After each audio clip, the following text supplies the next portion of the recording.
Bienvenidas y bienvenidos a Abeja Rebelde Podcast, un espacio para cuestionar lo que nos han dicho sobre las abejas, la apicultura y todo lo que nos rodea.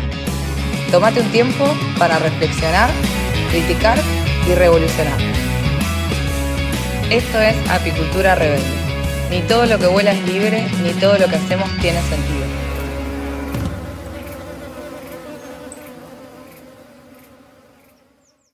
Bueno, Juanpi, buen día. ¿Cómo estás a madrugada? Buenos días, me hací grabar temprano, Con cara de sueño los dos. los gajes del oficio. ¿Cómo has estado, Manu?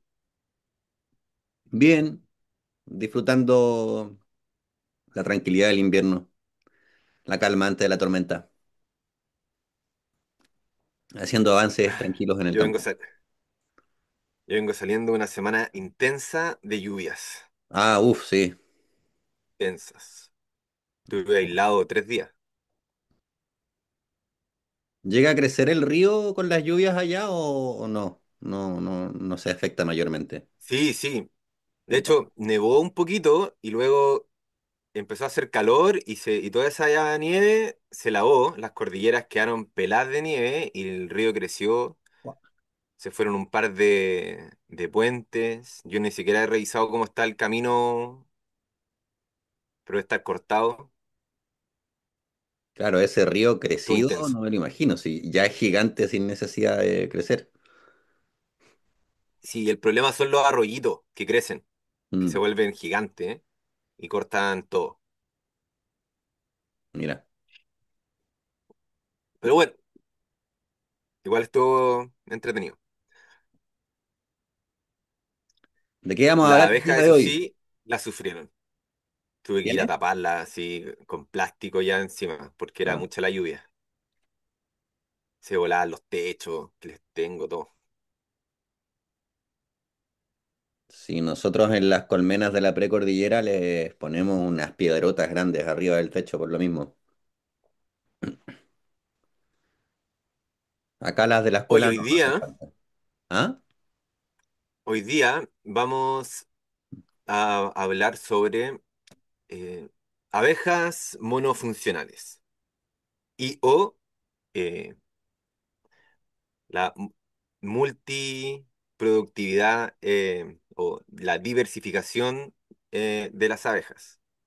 Se puede ver como desde los dos lados. Claro, Pero, abejas monofuncionales y apicultores monofuncionales.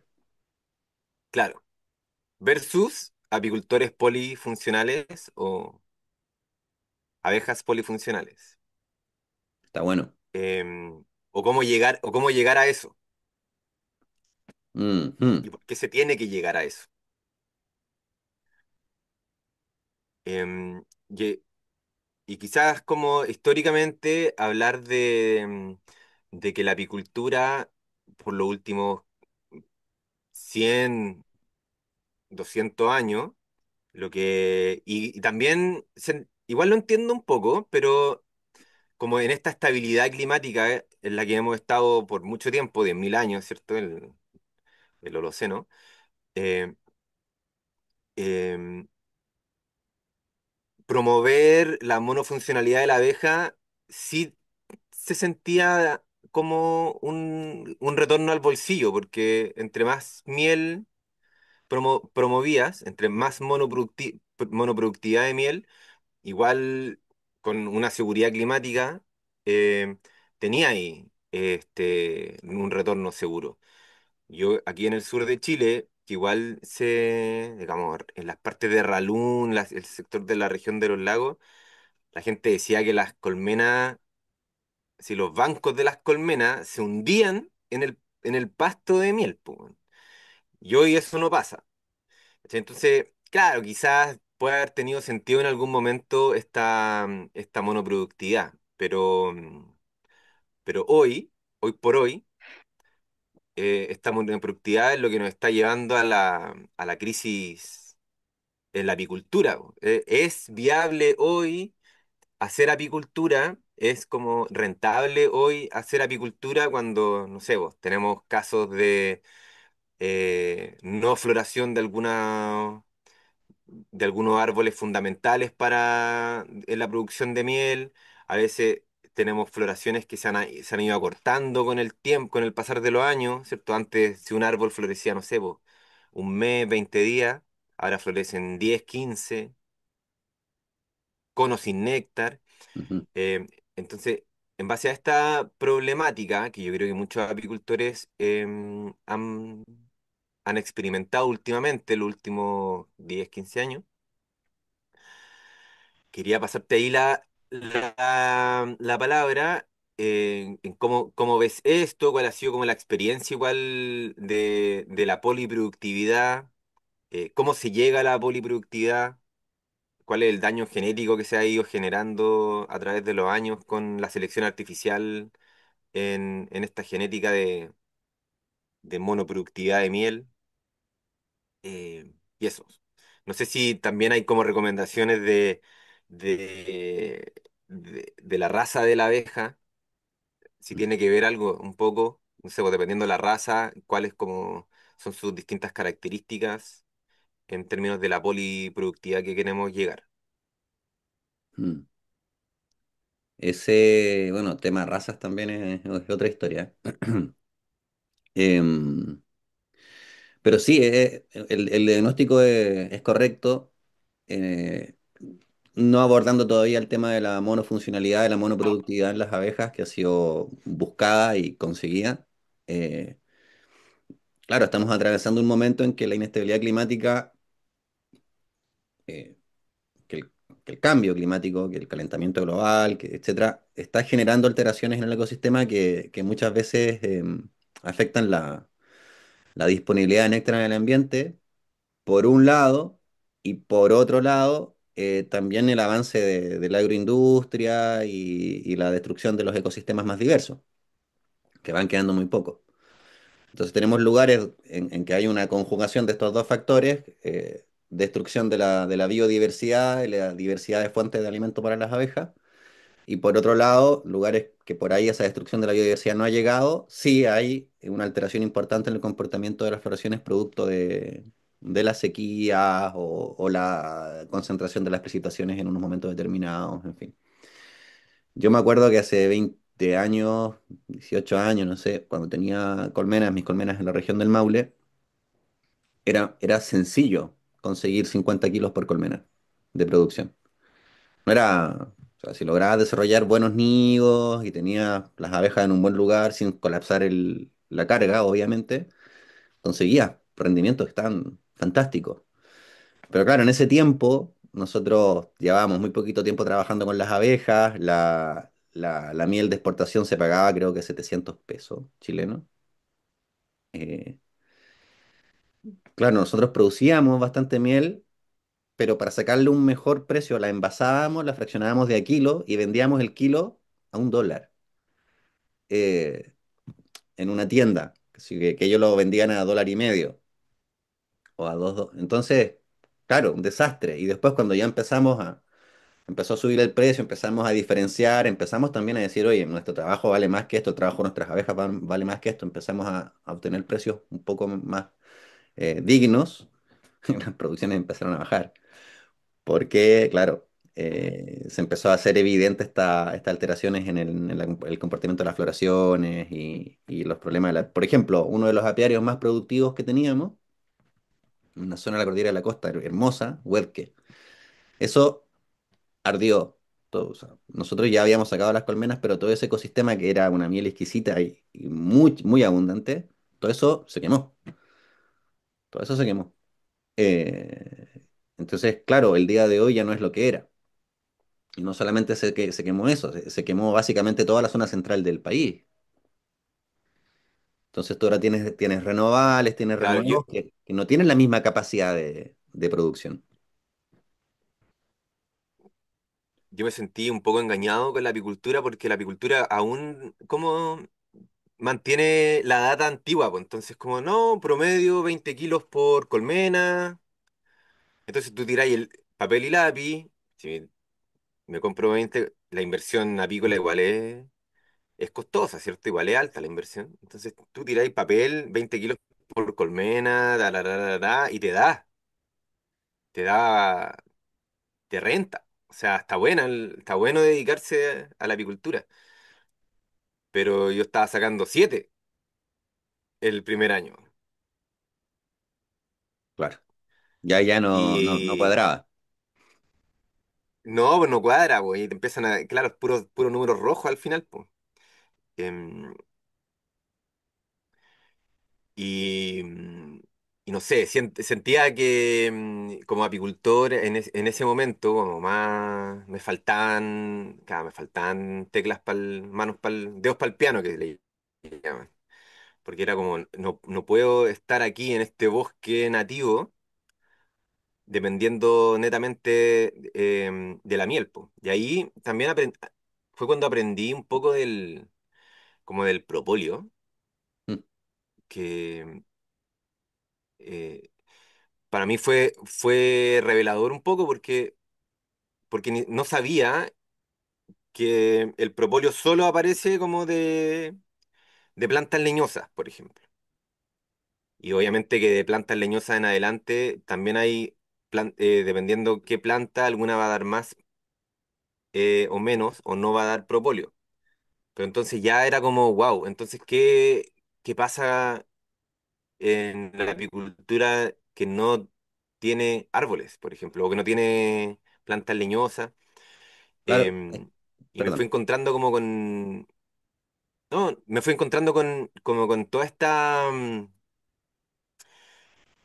no voy a decir como malas prácticas, pero sí como prácticas y en donde la poliproductividad no estaba incluida en el método, como en el oficio, ¿cierto? Como que no se, como que se da por hecho nomás el propóleo, pero no se hace nada a favor del propóleo, o no se hace nada a favor del polen, o como que eh, faltaba la información. Y creo que estaría bueno conversar sobre, o que nos conversemos más de de esto, de esta poliproductividad, y cómo la potenciamos también. Tres disparadores me tiraste y el tema es que me falta mate en el cuerpo, entonces se me van. Pero tres disparadores. No me acuerdo de ninguno. Espera, déjame. Em, bueno, ah, bien, primero, ¿qué pasa cuando no hay plantas leñosas? Es que ese es el tema, es uno de los temas. ¿Qué? La colmena, para hablar del animal, las abejas, como otra forma de decirle a la colmena, no son animales de prado. La colmena no es un animal de pradera, no es un animal de pastura. Esa es una cuestión que tenemos que entender, ojalá, con el tiempo, las apicultoras, los apicultores. Eh, que el prado te puede dar en un momento determinado abundante flujo, sí, pero el prado tiene un comportamiento y unas características que lo hacen florecer en determinado momento. Entonces la pradera se complementa con las capas arbustivas y boscosas, pero por sí misma no alcanza a entregar todos los elementos en todo el espacio temporal que la abeja necesita, eh, porque la abeja no es un animal de pradera, la abeja no es una vaca, y las hemos tratado como vacas, las hemos tratado como vacas también en el sentido de, de tener las colmenas, los apiarios, por ejemplo, puestos en plena pampa, expuestas al sol y a los vientos, sin ningún tipo de protección, como si fueran vacas, eh, alejándolas del bosque que es su hábitat natural.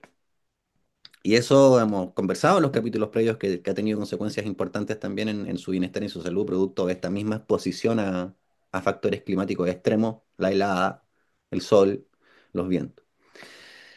Pero también las hemos tratado como vacas en términos de la monoproductividad. Pienso en las Holando, ¿no? En las vacas lecheras, muy productoras de leche y muy propensas a sufrir una serie de dolencias eh, fruto de esta adaptación artificial de sus cuerpos a producir mucha más leche de la que en realidad ellas necesitan para alimentar a sus crías. Eh, entonces, a través de la selección genética, porque siempre se nos enseña que, y queremos, o a ver, que no se nos malentienda. Yo quiero producir miel y quiero producir mucha miel. Yo estoy contento cuando mis colmenas producen un montón de miel. Estoy feliz cuando me dan por lo menos un alza estándar completita. Perfecto. No es que a nosotros no nos interese la miel. La cosa es que no puede ser solo la miel. Porque hay dos componentes. La poliproductividad tiene varios componentes. Tiene un componente que tiene que ver con la economía, con la rentabilidad, que es, bueno, si dependo exclusivamente de la miel y por ahí tengo un año en que no hay miel, que son cada vez más frecuentes esos años, por ahí si dispongo de un poco de polen, de un poco de propóleo, material biológico, puedo complementar y entonces ser más resiliente frente a la inestabilidad de las producciones que en apicultura son clásicas. Lo que pasa es que antes teníamos un año bueno, un año malo, un año bueno, un año malo, o 2 años bueno, un año malo, 2 años bueno, un año malo, y ahora tenemos 3 años malo, uno bueno, 3 años malo, uno bueno, y eso es difícil de sostener. Eh, Tiene que ver un poco con eso, pero tiene que ver también con la resiliencia del propio organismo. Me acuerdo que con Jaime, un compañero del gremio de la red chilena, presentamos un escrito en Congreso Argentino de Agroecología en Mendoza hace muchos años atrás, que entre otros temas hablaba de, se publicó, está disponible. Hablaba de este tema, de poliproductividad, y viste que te hacen como un ida y vuelta, un feedback del escrito, y nos objetaron este concepto, ¿no? Este concepto que habla del componente genético de la capacidad recolectora de polen y propóleo. Porque ellos pensaban, bueno, que nosotros obviamente no hicimos reforzamos el argumento más que cambiarlo, ¿no? Em, Ellos pensaban que la capacidad de acumular polen y propóleo está determinada por el ambiente, que no hay un componente genético detrás, no había un componente genético detrás, cosa que no es así, es decir, hay un factor ambiental, obviamente tu colmena, por más propolera que sea, si no hay propóleo en el ambiente, no te va a acumular. Ahora, hemos visto en lugares muy interesantes, dentro del mismo campo, pero campos grandes, tú tienes apiarios en un sector, apiarios en otro sector, misma genética, y uno cosecha 4 veces más propóleo que el otro, porque está más cerca, por ejemplo, de conjunto de coníferas, que son más resinosas y producen más propóleo, y otras que están más lejos y no tienen plantas, especímenes ricos en estas resinas, no acumulan propóleo. Entonces hay un factor ambiental que es indiscutible. Pero luego tú tienes colmenas en el mismo apiario, con el mismo entorno, y tienes unas que acumulan grandes cantidades de propóleo. Si tú les pones malla propólea, te las cubren rápidamente, y otras que no hay manera, porque también hay un componente genético. Ujú. De la misma manera que hay colmenas que saturan la cámara de cría de pan de abeja, de polen fermentado, y otras que no. Entonces, lo que nosotros planteamos es tan simple como cuando hacemos la selección de las colmenas madres para sacar crianza, para multiplicar reinas, para seleccionar genética, la miel es un factor importante, por supuesto, pero no es el único. Entonces nosotros buscamos poliproductividad, por un lado, para tener la capacidad de obtener más recursos aparte de miel, porque no podemos depender exclusivamente de la miel, sino también de la propia salud de las abejas, porque el polen constituye tal vez el arma más eficaz de su sistema inmunológico, eh, un, un antibiótico selectivo que va a... ¿El propóleo, ini- decís tú? ¿Ah? ¿El polio o no el propóleo? El propóleo, no sé qué dije, el propóleo. Ujú. El propóleo funciona como un antibiótico selectivo que va a inhibir la multiplicación o a destruir directamente microorganismos potencialmente dañinos, pero va a permitir el desarrollo de los microorganismos que son benéficos de la colmena y fundamentales para su salud. Entonces, el propóleo, a nosotros en la apicultura regenerativa es el principal insumo que utilizamos para controlar enfermedades bacterianas, virales y fúngicas. Viruparálisis, crónica, lo que es americana europea, no sé más. Es fundamental el propóleo. Y al mismo tiempo el polen constituye la base de su dieta, eh, todo su insumo proteico, vitamínico, mineral y de grasas, eh, que es vital para la longevidad y la estabilidad de la salud de la colmena. Por lo tanto, una colmena que produce y almacena suficiente polen, suficiente propóleo, va a ser una colmena que va a enfermar menos, que va a vivir más y que nos va a dar menos problemas. Entonces, aunque no cosechemos propóleo ni polen, esa colmena altamente propolera, altamente polinera, va a ser una colmena mucho más resistente y mucho más preparada para sobrevivir en condiciones más rústicas, ¿sí? No va a ser enfermiza. Entonces, tiene esa dimensión también la poliproductividad, la dimensión interna de la propia colmena, que es vital. Entonces, nosotros, dentro de los parámetros de selección genética, consideramos no la monoproductividad, sino que la poliproductividad como factor de selección. Luego, desde el punto de vista de la rentabilidad, si tú puedes cosechar propóleo, que es un elemento que se puede cosechar abundantemente, con un costo ridículamente bajo de producción, y que luego tú, al hacer tintura madre, le puedes extraer una ganancia muy alta, sacas mucha tintura de poco propóleo, es un elemento que te va a mejorar la rentabilidad de la producción. Si cosechas polen, que en regenerativa tenemos una serie de parámetros de bienestar animal para cosechar el polen sin lastimar a las abejas, sin dañar, sin dañarla, porque es un alimento muy importante para ella, no solamente vas a tener polen, que es otro producto a buen precio que puede aumentar la rentabilidad de tu producción, sino que además vas a tener el insumo por excelencia para poder alimentar a tus abejas en el caso de que tengan déficit nutricional.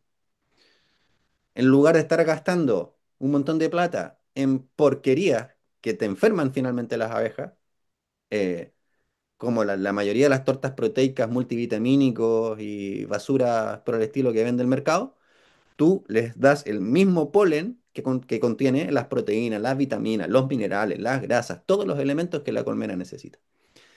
Entonces te estás ahorrando la dependencia de insumos externos. La monoproductividad genera inestabilidad financiera, económica para los productores, pero al mismo tiempo inestabilidad sanitaria para las colmenas. Las vuelve vulnerables, las vuelve especialmente delicadas o sensibles frente al ataque de distintas enfermedades. Como una vaca que produce grandes cantidades de leche, pero tiene la mastitis a la orden del día, problemas en los huesos porque no puede sostener ese peso, qué sé yo. Em, Hemos logrado eso con Yo las no aves. puedo como evitar pensar, no pensar en la permacultura como con, cuando hablamos de estos temas, porque, bueno, y no solamente de la permacultura, pero en la naturaleza hay como una pequeña regla que es como entre más diverso, más resiliente, ¿cierto? Entonces, obviamente que la poliproductividad va a generar resiliencia, pero también tiene como su definición, la tengo aquí, así que la voy a tirar como buen permacultor, aprovechar de promover lo bacán que es la permacultura, em, que es la filosofía de trabajar con y no en contra de la naturaleza. En este caso, pongámosle el ciclo natural de las abejas, que ya lo habíamos visto, y también como el comportamiento natural de las abejas. De la observación prolongada y reflexiva, también lo vimos, ¿cierto? Este principio de observar e interactuar, en lugar de labores prolongadas e inconscientes, que es como la apicultura convencional actual de entender a las plantas y los animales en todas sus funciones, en lugar de tratar las áreas como sistemas monoproductivos, que calza como anillo al dedo, a las conversaciones que hemos ido desarrollando en los últimos capítulos y en el actual, por cierto, de Ujú. cómo observamos las cosas como desde una mirada como mucho más, no sé, aérea. O yo no puedo dejar de pensar tampoco en el ejercicio típico de la permacultura, que es esta gallina. En, en el comienzo del diseño, tú haces el diseño el análisis de los elementos. Entonces, tienes como objetivo em, entender cuál es la dimensión real de lo que vas a ubicar en tu diseño, ¿cierto? Entonces, se pone a la gallina como el ejemplo, y yo no tampoco puedo dejar de comparar a la gallina con la abeja, porque siento que han pasado por el mismo proceso de cosificación, digamos. Bueno, también la vaca, quizás, pero la vaca ya tiene como más, bueno, y la gallina también ya tiene sus derechos, digamos, como de bienestar animal. Pero también se creía que la gallina, o sea, tú imagínate, le decía a un niñito que dibuje una gallina y va a dibujarla en una pampa, en una pradera, no la va a dibujar en un sotobosque, que es donde realmente se origina, ¿cierto? Claro, Em, y quizás lo mismo con una abeja. La abeja también se va a poner así como en una praderita, con un árbol y pastito. Y en ese análisis, tú empezás a hacer ya, ¿qué es lo que necesita la abeja? Eh, y empecé a ver, o qué es lo que necesita la gallina, ya, necesita alimento, necesita refugio, necesita agua, cuáles son las características de del comportamiento de la gallina. La gallina le gusta explorar, la gallina es gregaria, es jerárquica, entonces quiere como un trabajo, necesita como su clan, ¿cierto? Em, y así tú empezás a decir, ah, entonces voy a necesitar un gallinero, voy a necesitar una fuente de agua, voy a necesitar como un espacio donde ellas puedan forrajear porque les gusta mover las patitas, ¿cierto? Y escarbar y todo eso. Y cuando eso tú lo pasáis a la abeja, uno, siento que no hay suficiente información como de real, del comportamiento real de la abeja. O sí lo hay, pero como que no está tan como a la luz del día como con respecto a al comportamiento de una gallina, por ejemplo.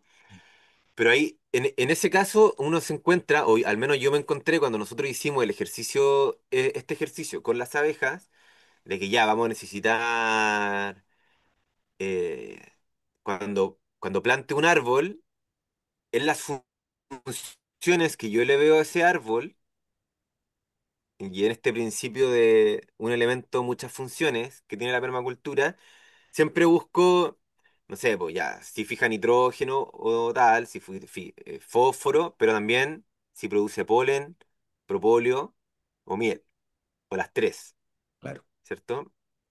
Y tratar de promover, tratamos de promover como esa polifuncionalidad en los árboles en conexión con em, la colmena, en base a ese análisis. Tal cual. Em, Cada elemento que incorporas tiene que estar analizado en función, o sea, en relación a sus funciones.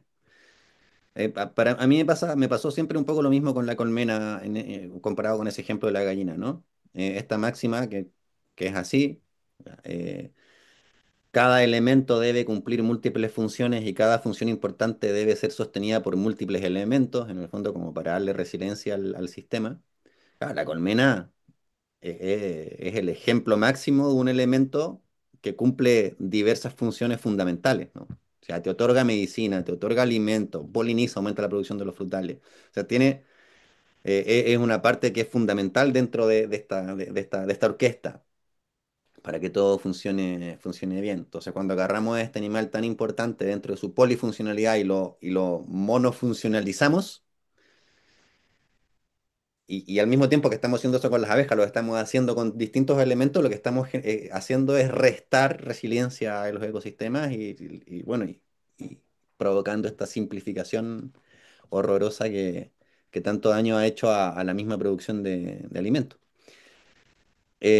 Esto aprovecho porque da pie también para contarles a quienes nos están escuchando ahora que se vienen los próximos capítulos invitados de lujo.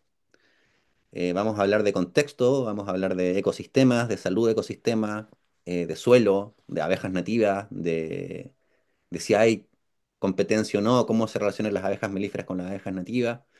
Vamos a tener a Pablo invitado, con quien llevamos mucho tiempo trabajando. Vamos a hablar de microbiología de suelos y de colmenas. Va a estar Melissa, que es bióloga y no solamente es investigadora y especialista en polinizadores nativos, específicamente abejas meliponas, sino que también es apicultora, entonces tiene una mirada integradora. Y bueno, y vamos a estar nosotros también aportando nuestro enfoque desde nuestro trabajo en el caso de Juanpi como permacultor y apicultor, y en el caso mío como lo que sea que sea, que no estoy muy seguro. Eh, entonces se Experto vienen, en apicultura natural regenerativa. claro, se vienen unas conversaciones muy entretenidas para que las escuchen cuando las subamos. Em, yo hace poco conocí a una productora en Tiltil. Eh, Estaba re lindo el entorno de Tiltil. Cordillera está muy cerca del Cerro El Roble, la mayor altura de la cordillera de la costa. Todavía queda bastante bosque esclerófilo nativo ahí metido en las quebradas. Bueno, ella lograba sostener la economía de su hogar con 15 colmenas. Con 15 colmenas. Bueno, asumo que por ahí tampoco es que se vaya de vacaciones a Dubái, pero, pero lograba mantener una economía familiar con 15 colmenas, pero ¿por qué? A 15 colmenas, ¿quién? Pero ella diversificando. Miel fraccionada, diferenciada, bien envasada, polen, propóleo, el jabón, el compuesto, la mezcla, o sea, mieles enriquecidas, miel batida, esto, lo otro, le generaba un pool de productos diversificados con valor agregado que ella misma, claro, iba a las distintas ferias, lugares y de esa manera, con solo 15 colmenas, ¿quién puede decir eso? Entonces, no digo que sea sencillo, pero 15 colmenas modo productivas no te da ni para 2 meses vivir. Em, entonces, es interesante también enriquecer nuestro enfoque, nuestras habilidades, nuestros conocimientos como para poder darle una vuelta de rosca más a la apicultura y no ser únicamente, porque mira, pasa lo mismo. Cuando dependemos de la miel, terminamos dependiendo de los precios que fijan estas bestias Mm. de la industria exportadora, ¿no? 1.600 pesos el kilo de miel, ¿qué es eso? ¿Qué es eso? No te cubren los costos de producción. ¿Qué es eso? No, y la verdad es que ni 3 lucas te los cubren, aunque Ni fuera el tres doble. pero te están ofreciendo 1.600 pesos por un kilo de miel. O sea, que yo, por eso pasa que muchos apicultores dicen, mira, se lo damos a la abeja. No voy a vender a miel, que es lo que hace lo mismo.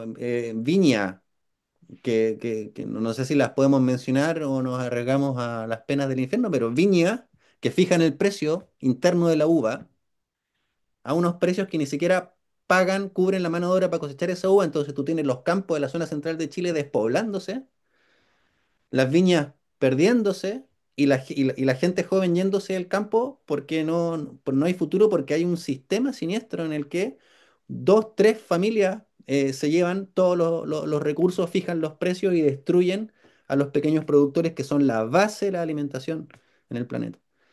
Entonces, la diversificación también nos va a permitir resiliencia en ese sentido, en no depender tan directamente de los precios que fijan que la industria exportadora. Em, no sé, yo digo, bueno, la exportación Oye, está Manu, bien, pero vamos también a fortalecer el mercado interno, ¿no? ¿Cuánta miel se come per cápita en Chile? Es una cosa ridícula, no me acuerdo, pero es la nada misma. Es lo que yo me como en una semana.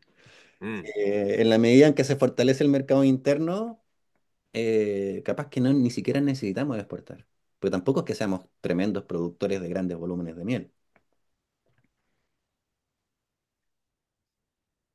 Yo quería preguntarte, volviendo un poco al tema del propóleo y esas cosas, em, esto marca como la necesidad, ¿cierto?, del manejo genético o como del cómo empezar uno como apicultor a observar esa genética. En mi caso, y yo creo que mucho, el caso de muchos de apicultores, el método científico del apicultor es bien escaso, entonces em, te pongo mi ejemplo. Yo traje, uno cuando compra abejas tampoco es como que puede andar siendo muy selectivo con lo que quiere al principio. Va por lo más costo-beneficio, ¿cierto? Eh, mm, no, y cercano, ¿cierto? No puedo andar trayendo la abeja que me gusta del norte porque tengo que, en verdad, me tengo que tratar de buscar algo lo más adaptado posible. Entonces yo me traje cárnicas, ¿cierto? Comencé con cárnicas. Cárnicas que, como lo hemos visto en capítulos anteriores, también sucumbieron ante la inclemencia climática y de mis pobres manejos convencionales como principiante. em, y una, y una vez que se empezó como bueno, por un lado están las sobrevivientes, que ya de por sí ya son resilientes, porque sobrevivieron lo que el 80% no pudo. Me empecé a expandir con eso y luego me traje caucásicas, ¿cierto? Te Del trajiste ruso, digamos. caucásica, cabrón. Pero es lo que vende el ruso, po, ¿no? No, no, son cárnicas. Pero son negras, po. Cárnicas, sí, que son negritas las cárnicas también. O sea, las primeras cárnicas que te vendieron no eran cárnicas, entonces. Las cárnicas que me vendieron eran café, digamos. Pardo. Ah. Bueno, que también hay un tema con la raza que el mismo Víctor dice, o sea, a ver, dice, cárnica, cárnica chilena. Ah, eh, Claro, criolla. criolla, como las mías son cárnicas entre comillas. Son más negritas, tienen ciertos comportamientos que son cárnicos, pero luego es una mezcolanza de cosas que por ahí te salen una rubia entre medio. Eh, Claro, entonces a lo que voy es que yo al principio quería algo como un poquito más específico, pero luego se transformó en estas sopas que tú molís, po. claro, ¿Cachai? Era una cosa, huevo revuelto de genética, pero que va un poco de la mano de ir observando, wow, hay ciertas, yo tengo toda la abeja en un apiario solamente, em, y es innegable el hecho de que hay algunas que son demasiado propoleras y claro. que tienden a ser más oscuritas en comparación a otras que son demasiado mieleras y tienden a ser un poquito más rubiecitas. Eso es lo Ajá. único que mi observación ha llegado y que es tanto así que igual la tentación de humana es como, pucha, cuando tú veís que una colmena te está dando 40 50 kilos de miel, la querís reproducir, pues. Y la otra te está dando 20 pero con harto propóleo, ya yo digo ya, por el bien de la poliproductividad, vamos. Em, pero, pero bueno, me he ido encontrando con eso y entonces reproduzco como las que tienen este exceso de propóleo y también exceso de miel, pero sin propóleo, porque no, es que es increíble, les pongo malla y no llenan. O Mm, sea, tapan hoyito, sí, te creo, pero no llenan la malla propolera, que es la trampa que se compra, digamos, para cosechar el propóleo, ¿cierto? Eso es como para explicar. Uno le pone una malla sobre los cabezales y ahí ellas tapan y después luego uno lo cosecha, el propóleo. Em, pero es increíble. ¿Hay alguna, bueno, ¿es ese el manejo correcto de cómo ir reproduciendo ahí lo que tú vas observando de, ya, esta quiero que sea mi, mi hacedora de reinas, por ejemplo? De aquí de estos huevos voy a sacar las reinas. Sí, De- nosotros usamos usamos un cuaderno de campo que es vital. Sin cuaderno de campo no hay apicultura. Te permite hacer manejos productivos eficientes y poder hacer manejos eficientes a muchas colmenas en una jornada. Son más cortos. Eh, si no, es como ir tapando agujeros. No, voy a ir como borrón y cuenta nueva cada semana. Claro, no, es una locura, no se puede. Y en ese cuaderno de campo, que es muy simple, no es que haya que estar haciendo un checklist de 20 minutos, es muy simple. eh, Nosotros, cada colmena tiene su hoja de vida, con su número 4, y cuando observamos determinados comportamientos que son deseables, lo anotamos al lado de su numerito. Anotamos las propoleras, anotamos las poleneras, anotamos las mieleras también. Es decir, o sea, un indicador que importa, digamos. Anotamos comportamiento. Sucesión natural es fundamental dentro de eso, es decir, si una colmena reemplaza a su propia reina o no. De hecho, eso es un comportamiento sine qua non.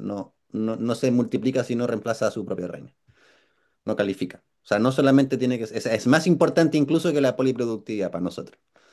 Luego, cada productor va a tener su, su- su índice de prioridades, pero para nosotros eso es vital. Actitud defensiva, no buscamos mansedumbre ni agresividad, pero sí actitud defensiva. Tendencia al racismo, que ya nos empezamos a hilar más fino, podemos hablar de eso otro día. Entonces, finalmente tenemos un grupo de colmenas que reúnen una determinada cantidad de características que hace deseable multiplicar esa genética.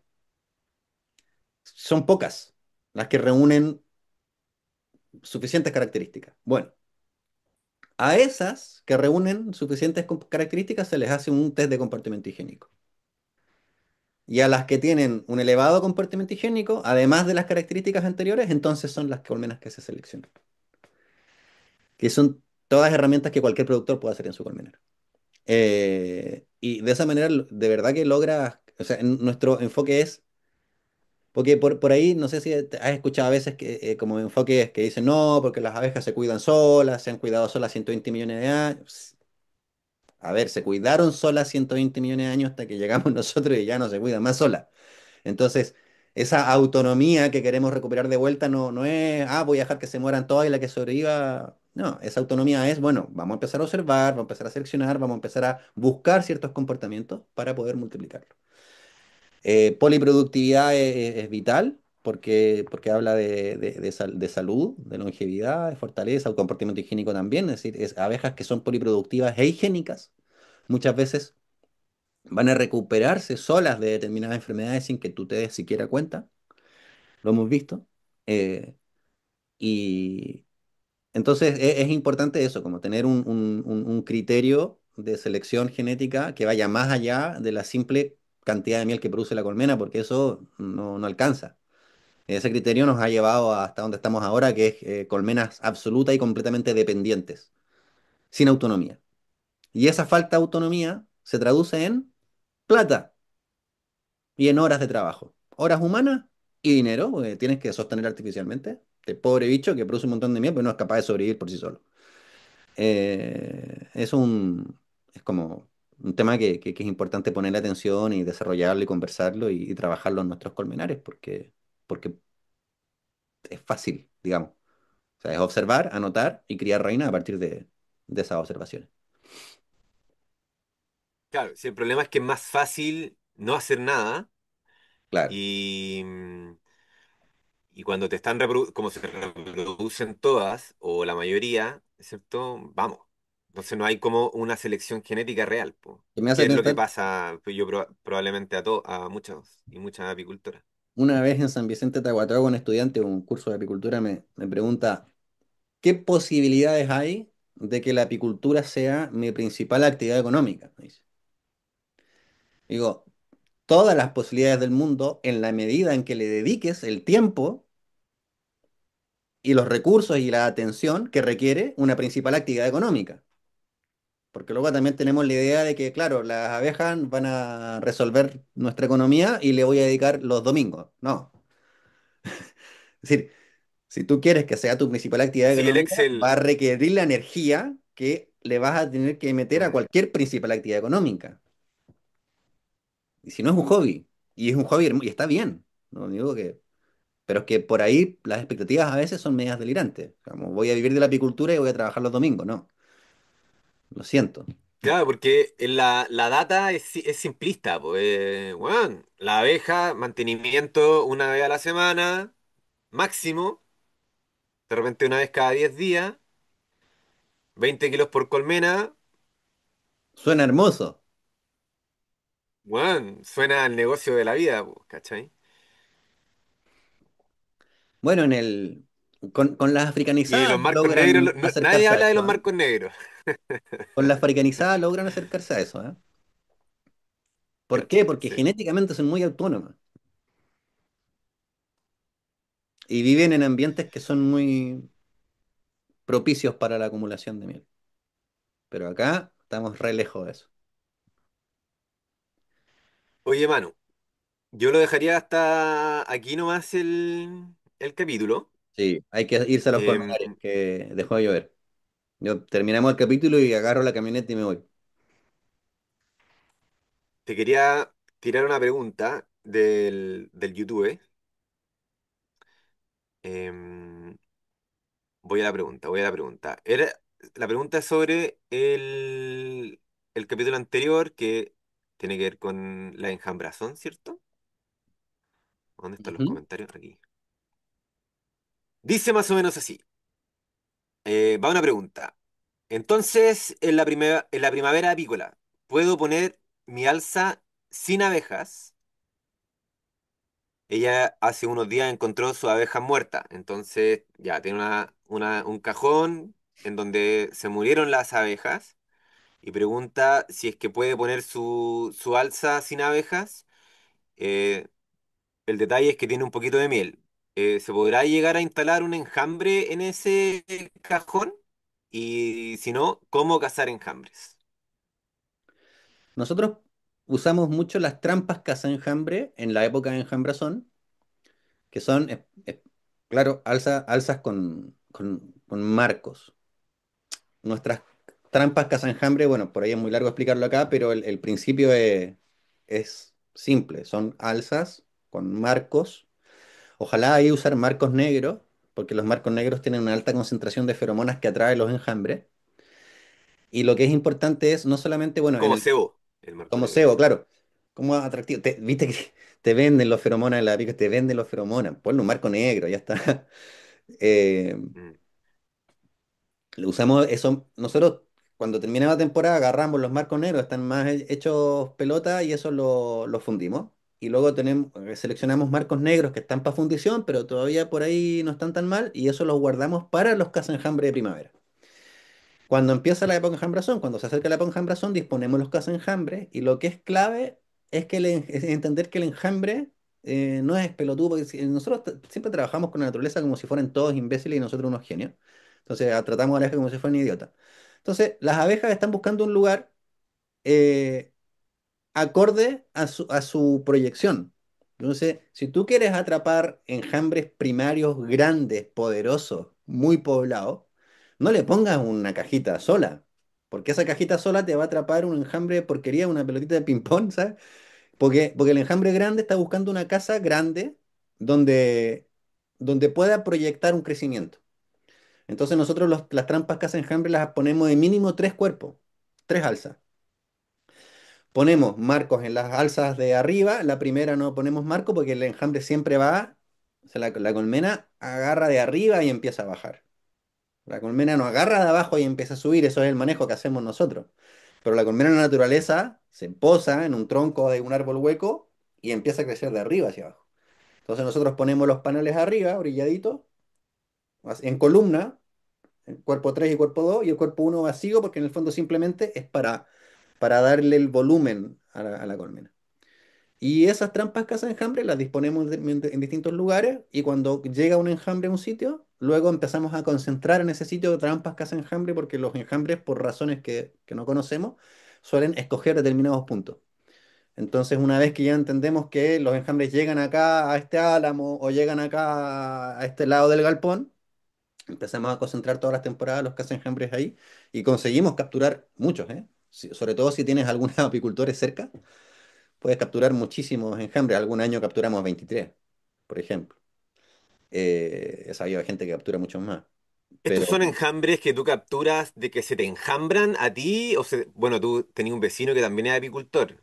Entonces son son como que vienen enjambres, de por allá. son enjambres que vienen de otros lados. En general, el enjambre, a menos que haya mucha abundancia de recursos en tu entorno, el enjambre no va a escoger quedarse en el mismo lugar. Porque la colmena no quiere saturar la carga. Somos nosotros los que saturamos la carga. Entonces el enjambre normalmente sale de la colmena, se va a posar en una rama cerca de la colmena, pero esa es su primera estación. Luego tiene una segunda estación cerca del lugar que escogió para quedarse y normalmente su lugar va a estar lejos. Entonces cuando tú pones trampas caza enjambres no son tanto para tus propios enjambres, son para enjambres que andan por ahí. Para tu Mm. propio enjambre lo más probable es que no te van a agarrar tus caza enjambres. ¿Sabes? Digo, probable. O sea, todo esto es así, hablamos de probabilidad, no de certeza. Em, y entonces sí, ahora, cuidado, si tú tienes una alza con marco de una colmena que murió, está bueno preguntarse de qué murió y está bueno que si vas a usar ese material para cazar un enjambre, fíjate bien de seleccionar los marcos. Si tú tienes marcos de la colmena muerta que tiene cría podrida, eso fúndelo, no lo dejes en el caza enjambre porque si no va a estar todo lleno de cadáveres, una podredumbre y llega el enjambre y por ahí se contagia algo. Entonces es importante eso, hacer una selección de material.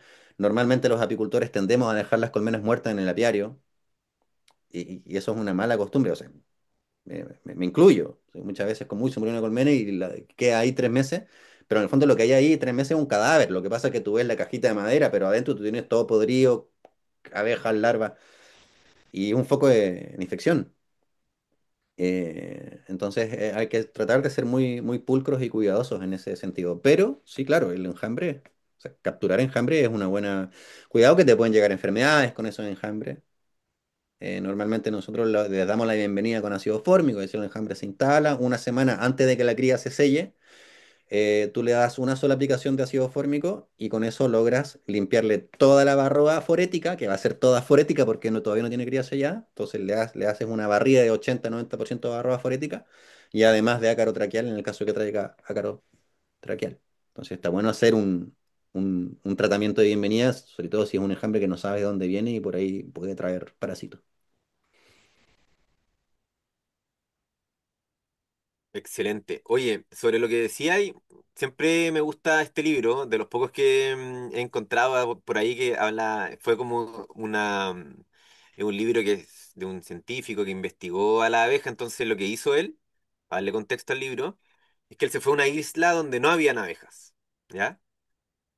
Y él llevó abejas a la isla, entonces se encontró como con este lugar inocuo en donde podía tener una libre observación de las colmenas que él estaba instalando.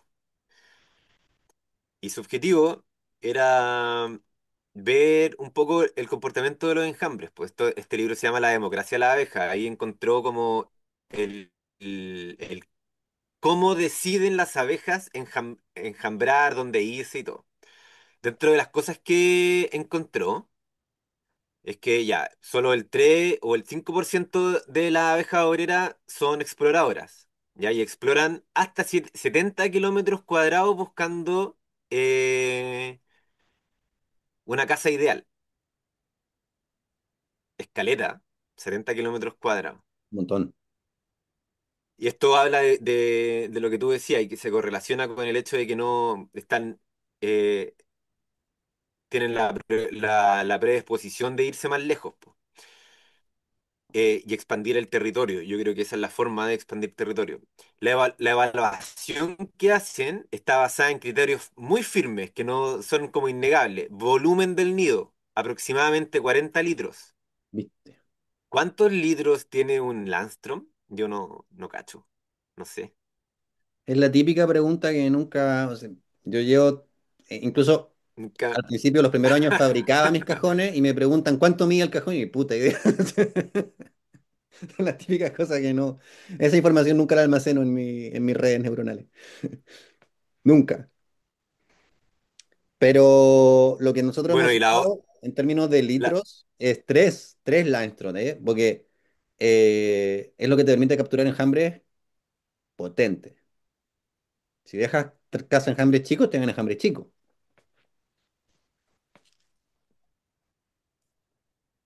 mira, el volumen aproximado es de 42 litros de ¿Viste? un cajón Langstrom. O Porque sea ¿qué que pasa? calza. Claro, sí te puede llegar un enjambre ahí, pero te digo, te van a llegar los chicos. Siempre hay que tener mucho ojo.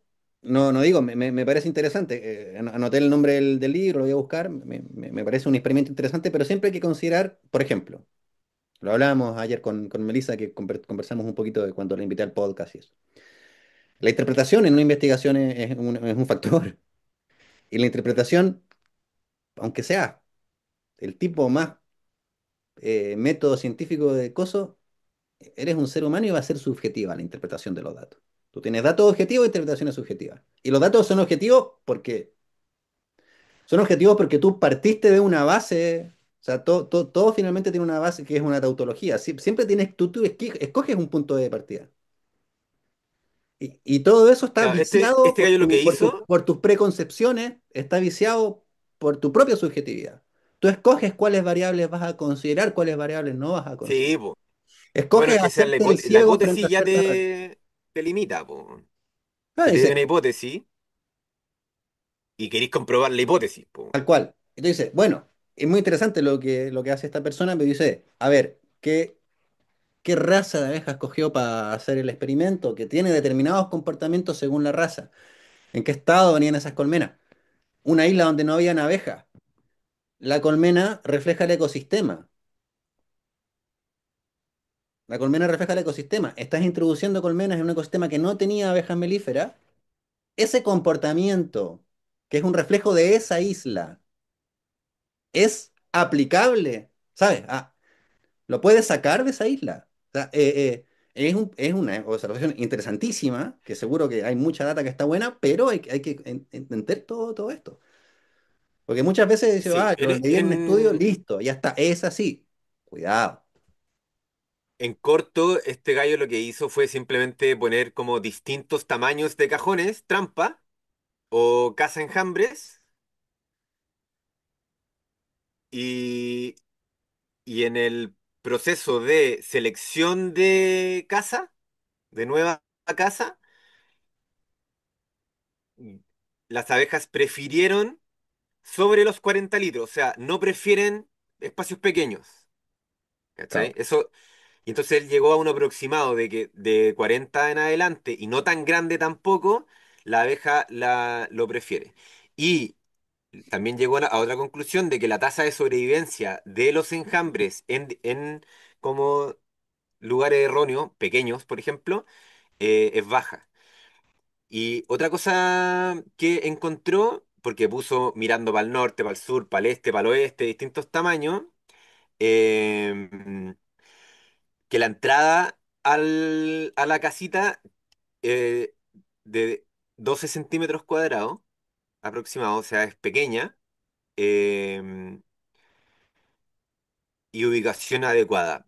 La altura, orientación sur, bueno, en este caso en el hemisferio norte, así que orientación norte en el hemisferio sur, y buena defensa contra depredadores y humedad. Eso es como lo que, obviamente también basado en lo que tú decís, Mm.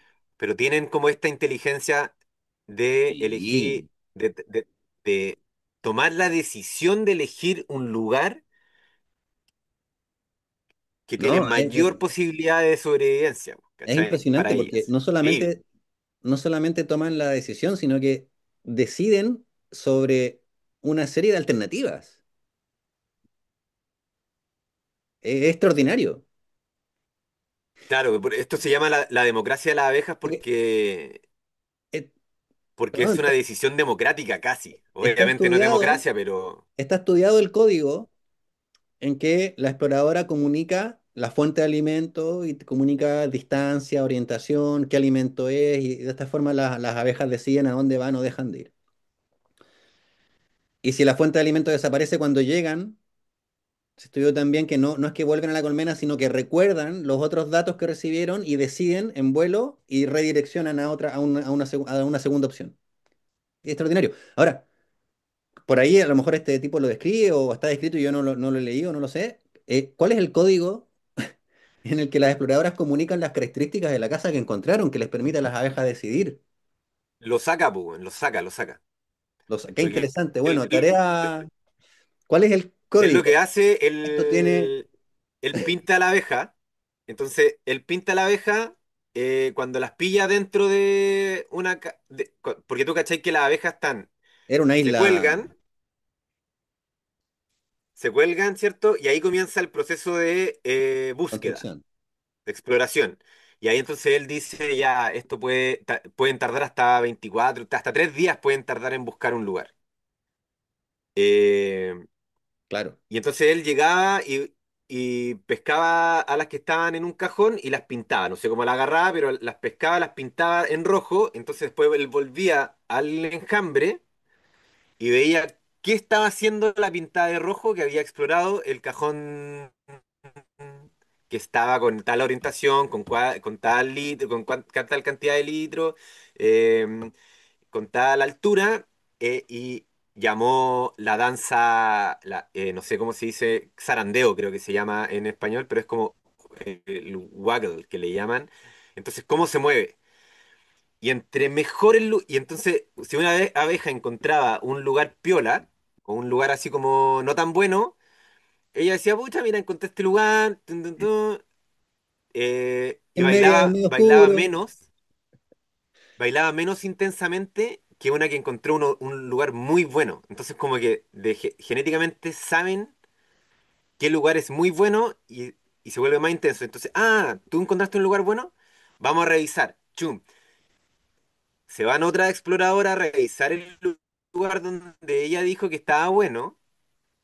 Vuelven y dicen, Juan, está muy bueno. Y todas hacen el baile Extraordinario. intenso. Y entonces hay un consenso.